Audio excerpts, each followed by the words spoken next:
नमस्कार मित्रांनो, धनाजी टेक या यूट्यूब चॅनलवरती पुन्हा एकदा आपले मनापासून स्वागत आहे. मित्रांनो, आता शेतकऱ्यांना एक आनंदाची बातमी आहे. आनंदाची बातमी अशी 2020मधील ज्या शेतकऱ्यांचा पीक विमा रखडलेला होता, शेतकऱ्यांना पीक विमा कंपनीने नकार दिलेला होता की पीक विमा मिळणार नाही. अखेर या पीक विम्याची आता ते शेतकऱ्यांना भरपाई मिळणार आहे.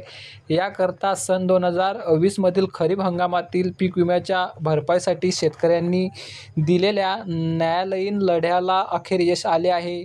प्रलंबित पीक विमा भरपाई वाटपाचा मार्ग सुकर झाला आहे. मुंबई उच्च न्यायालयाच्या छत्रपती संभाजीनगर न्यायालयात जमा असलेले 75 कोटी रुपये व्याजासह शेतकऱ्यांना तत्काळ वितरित करण्याचे आदेश दिले आहेत. तसेच विमा कंपनीची राज्य सरकारने रोखलेली देय रक्कमही शेतकऱ्यांना देण्याचे आदेश दिले आहेत. आणि मित्रांनो, सन 2020मधील खरीप हंगामात अतिवृष्टी झाली होती. सोयाबीनचे काढणीपश्चात मोठे नुकसान झाले होते. मात्र न पटणारी तांत्रिक कारणे देत बजाज लायन्स या खाजगी पीक विमा कंपनीने शेतकऱ्यांना नुकसान भरपाई आम्ही देणार नाही असा ते विरोध केला होता. या विरोधात आमदार राणा जगजित सिंग पाटील यांनी पुढाकाराने शेतकऱ्यांनी उच्च न्यायालयात धाव घेतली.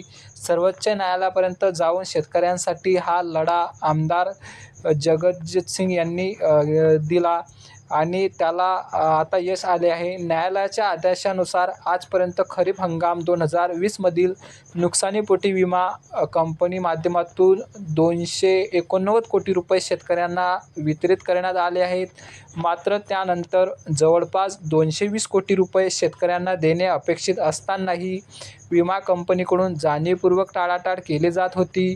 ही उर्वरित रक्कम मिळावी यासाठी उच्च न्यायालयात लढा सुरू होता. आता हा लढा शेतकरी व आमदार हे जिंकलेले आहे आणि शेतकऱ्यांना 220 कोटी आता शेतकऱ्यांना मिळणार आहे. तर शेतकऱ्यामध्ये आता इथे आनंदाचं वातावरण इथे निर्माण झालेलं आहे. तर मंडळी, अशी धाराशिव जिल्ह्यातील शेतकऱ्यांना आनंदाची बातमी आहे. आता धाराशिव जिल्ह्यातील शेतकऱ्यांना पीक विमा 220 कोटी मिळणार आहे. अशी महत्त्वाची माहिती होती. माहिती आवडली असेल तर नक्की आपल्याला व्हिडिओला लाईक करा आणि जाता जाता फॉलो करा.